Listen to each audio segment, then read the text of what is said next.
ఒక ఊర్లో ఒక ఆవిడ ఒక బ్రాహ్మణుడికి పాలు పోసేది ప్రతిరోజు.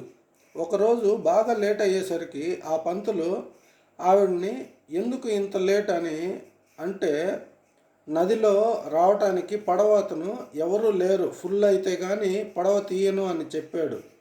చాలా లేట్ అయ్యింది అని తను చెప్పేసరికి ఆవిడకు నెక్స్ట్ టైం ఇలాగే జరిగే ఉంటే ఈ మంత్రం చెప్పు, అప్పుడు ఆ నది దారి ఇస్తుంది అని అంటాడు.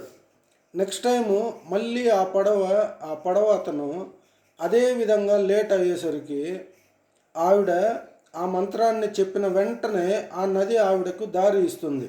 ప్రతిరోజు లేట్ చేయకుండా కరెక్ట్గా వచ్చేది. ఒకరోజు ఆ పంతులకు అదే విధంగా ఏ ఎదురయ్యింది.